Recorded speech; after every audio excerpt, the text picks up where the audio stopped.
Hello, Professor Kent Lee here. Welcome back to my advanced conversation class. In this video, I'm going to talk more specifically about the midterm project, and I might have you watch some other videos that deal more generally with the unit, but here I'm going to talk more specifically about the assignments and how you should go about doing them. So I will send you a couple of links to the general course website for this class, which mainly describes the midterm project, and another page that goes into a bit more detail about how to do the project, the misconceptions project page, and then a number of different topics, a lot of different topics that are possible. So you've got kind of two assignments. There's the short video assignment, which I think I told you is 3 to 5 minutes long. I don't remember. I'm an old man. I can't remember anything anymore, but I think it was 3 to 5 minutes. And then the midterm, which I think is 5 to 8 minutes. Again, I'm an old man. I can't remember, but I think it's 5 to 8 minutes. But anyway, the short video assignment is preparation for the midterm. The midterm is is more of an expanded version. So you take your short video project, your topic for that, and you expand it into a longer talk for the midterm.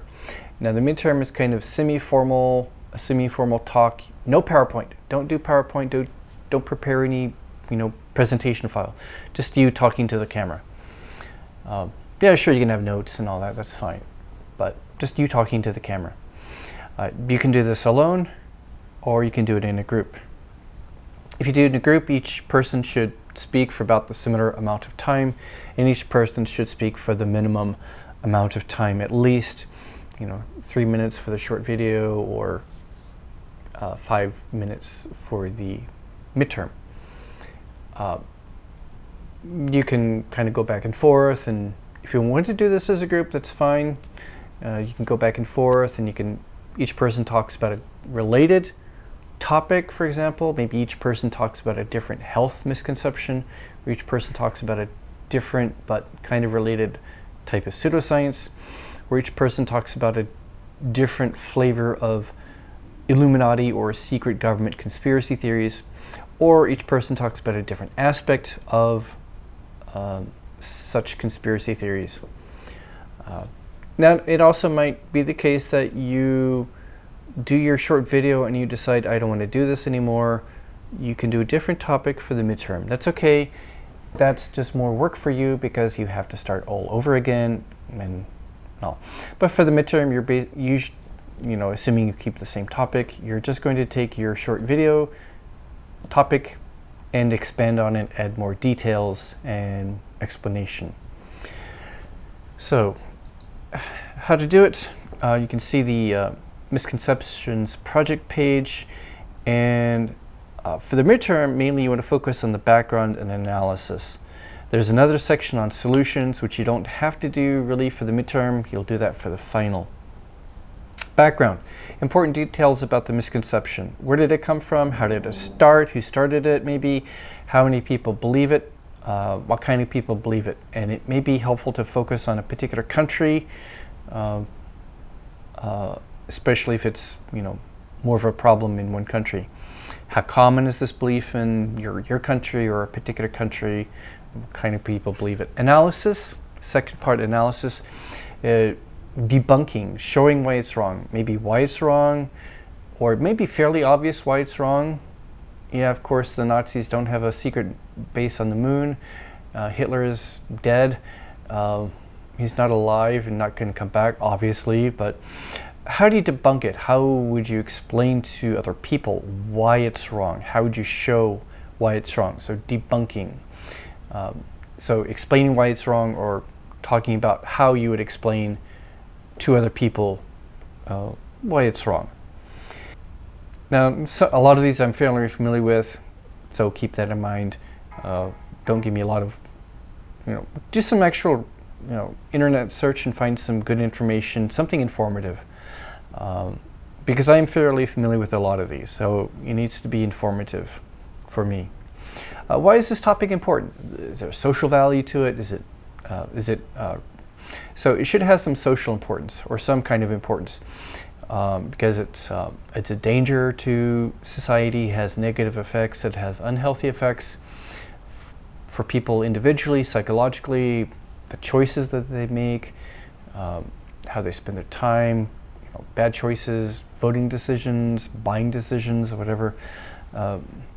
Why should we care about this? So you should pick something that is actually interesting and actually has some importance. And there's no shortage of topics here.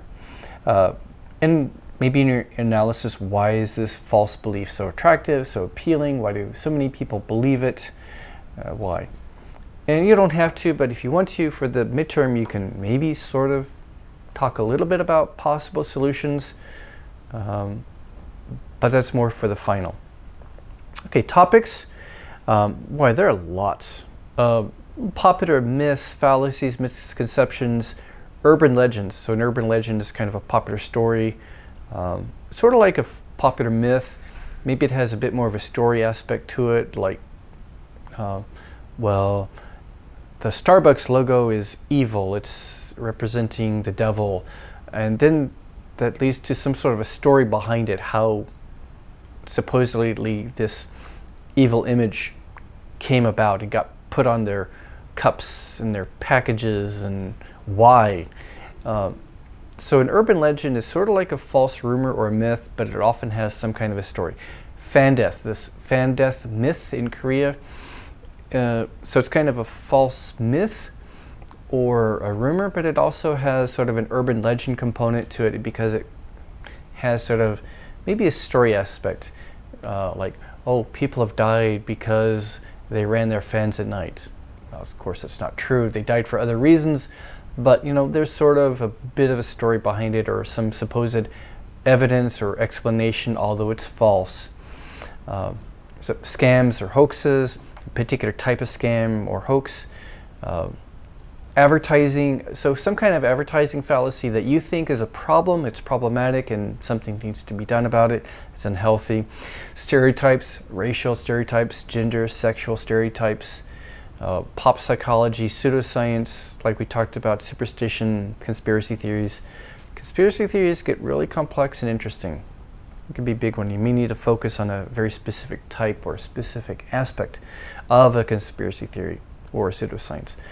Alternative medicine, misconceptions about health, education, psychology, science, news, history, historical fallacies, racial stereotypes, sexism, sexist beliefs, sexism in advertising. You might jump ahead to the videos in this class for week 9, where I think I will talk about sexism more. You can go to that might help you. Again, all kinds of popular myths. Some of these myths turn into conspiracy theories, so anti-vaxxers, people who oppose vaccines. It starts out with a fake study, a false study, and it turns into this myth that vaccines are bad for you for these various reasons. Then it turns into a conspiracy theory. Oh, these drug companies are evil and they're plotting evil things, and that's why they're trying to make us sick with these vaccines. And even extreme beliefs like mind control. Vaccines are mind control. There are all kinds of examples. I mean, take a look at this website. This is by no means a complete list because there are so many different types. Urban legends, UFO myths, alien conspiracy theories about aliens. If you remember the TV show X-Files, it's kind of like that. Beliefs in paranormal and superstitions. Paranormal, that's like ghosts, the occult, witchcraft, ESP, like mind reading type stuff, fortune telling, all kinds of stuff. Your talk for the midterm will be kind of semi-formal. It doesn't have to be a formal presentation. You're going to explain this misconception to me, explain the background, present your analysis of what's wrong with it, why is it a problem, why do people believe it, why is it unhealthy, why is it unhealthy people believe in it. And that's basically what you're going to do. So there's plenty of stuff to talk about. So in my next set of videos, I'll probably have you watch, I'm going to talk about sources. Now, the videos about sources I originally designed not so much for a class, but for a general audience about academic writing, but it's just as valid for this class. As you look for sources, so when you talk about your analysis or the background, why do people believe this? How does false information get spread about this topic? Probably you're going to look at unreliable sources. What kinds of unreliable sources are out there that are spreading false ideas, false information about this topic? So I've got one video that's specifically about unreliable sources. So you might kind of critique, criticize, analyze the unreliable sources that are being used to spread this information. For your own information, you probably want more professional sources. So I've got videos on professional and academic sources. So for your short video in your midterm, you'll probably want to use academic and professional sources. So a couple of the following videos, short videos, are about professional and academic sources. This is because you'll need some objective information.